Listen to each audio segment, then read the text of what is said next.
Hello everyone, my name is Tiananmen. I'm doing a PhD program at ISU.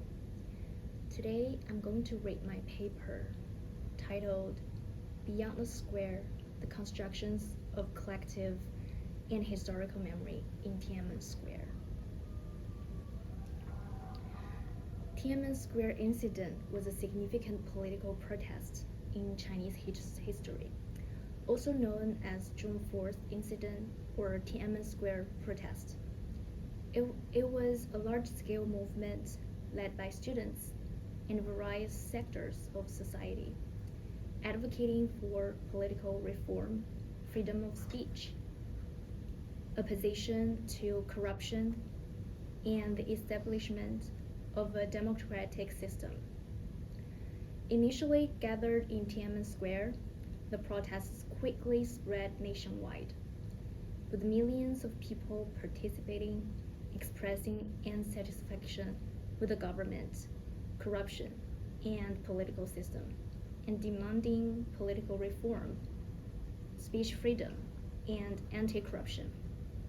However, from June 3rd to June 4th, 1989, the government responded with martial law, deploying the military and tanks into Beijing to suppress the protests.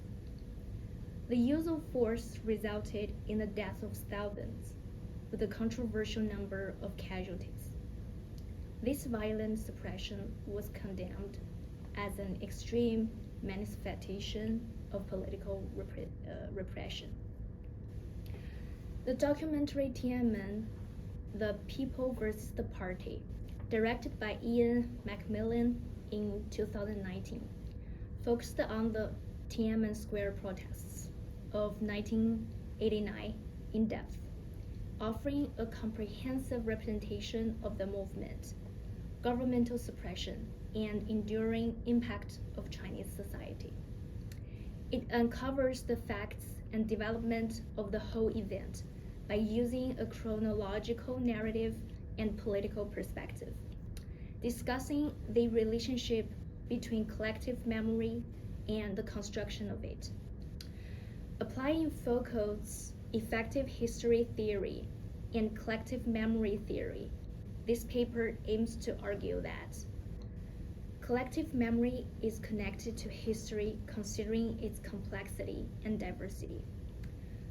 Second, collective memory is constructed by multiple materials, forming archives which represent historical events. And third, the document as a film serves as a secondary or tertiary memory to be replayed for later generations.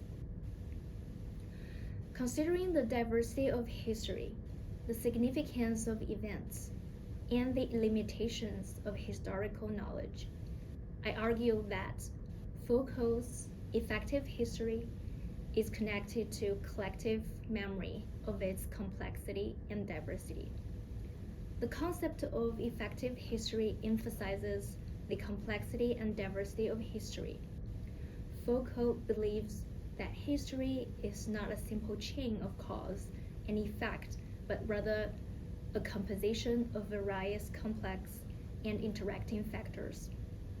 The development of history is influenced simultaneously by numerous forces and events, rather than following a linear progression. A proof of this from the documentary is when various parts of society supported students when they struck and started fasting. Students in other cities also did hunger strike in responding supports to students in Beijing. Zhang Jia mentioned he saw the strength of people at that moment. We were witnessing an irrepressible movement that was driving us all forward. All the people, activities, stories, and memories are influencing the results of historical events at the same time. It's not one factor contributes to the development of history, but them all together create the complete version of history.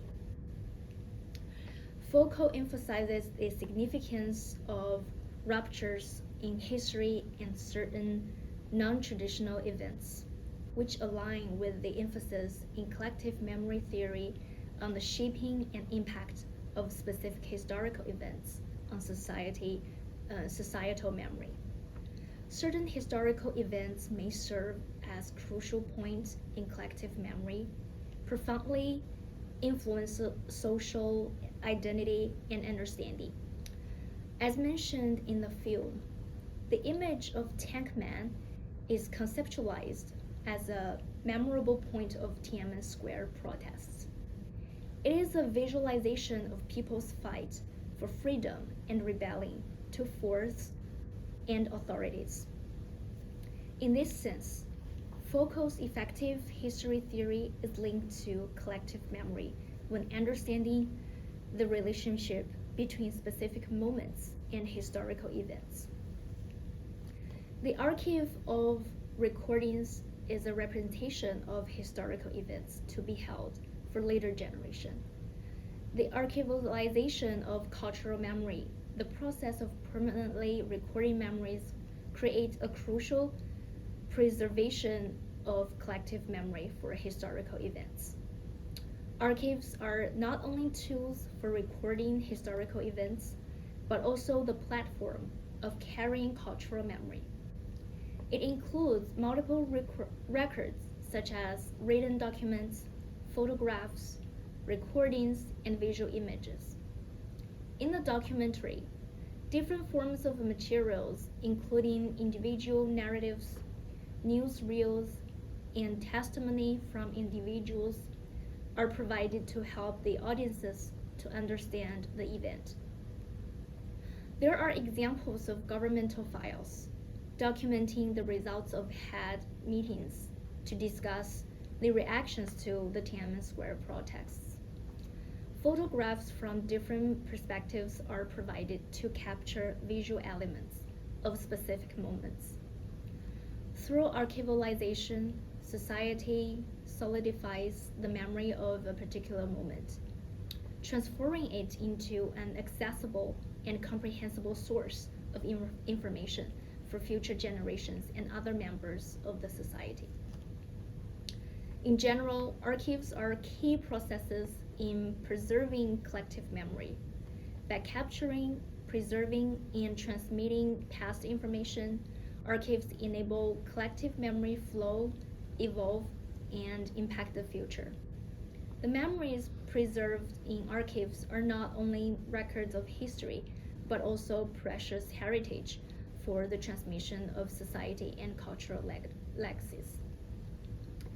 Film, a part of collective memory, serves as a secondary or tertiary memory for its availability to replay timelessly.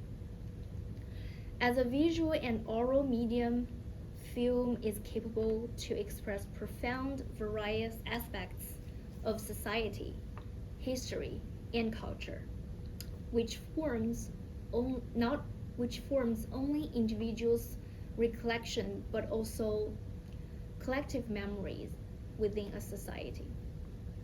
For example, by watching the documentary, people can collectively undergo, sense, and share the historical event of Tiananmen Square, no matter if they participated or not. Secondary and tertiary memory refers to the different position of film in the hierarchy of memory. Primary memory involves the individual's direct personal experience, while secondary memory is received through oral tradition, writing, or other similar way. Film, as a form of tertiary memory, captures past experiences in the form of images and sounds, offering a way for later audiences to re-experience the past. As a later generation, I personally have no direct experience of this historical event. The film offers me a collaboration of memory with multiple materials that show and explain what had happened during the past. Film has its uniqueness of repeatability, which can be replayed at any time and place. This timeless characteristic makes film a medium capable of long-term transmission and recreation. As audiences, we can revisit the documentary, experience the moments that happened in the past, and access a collection of other forms of memory repository through diversified perspectives. The interviews of people who participated in the protests in 1989 expressed individual memories of feelings and emotions towards the event, stored as a part of collective memory available for people who are interested in the story of Tiananmen Square. Through repeated viewings, audiences can continually perceive the emotions, stories, and historical scenes within, thus consistently stirring and deepening their memories of specific moments. The tragedy of Tiananmen protests is not only China's loss, but also the loss of justice of humankind. The creation of the documentary brought the facts and memories of the historical event from underground to air, especially for those who have not had a chance to access this period of history. It also provides diversified materials that co-constructs the historical event. As Foucault proposes, the complex and messy realities of history, simple narratives, diverse forces, and unexpected events can form the embodiment of history and its outcome. This can be connected to collective memory, considering the complexity and diversity of history. Moreover, the collective of recorded materials serves as a representation of historical events, which is preserved for future generations. Furthermore, film itself, as a part of collective memory, functions as a secondary or tertiary memory due to their possibility for timeless replay. Thank you for listening.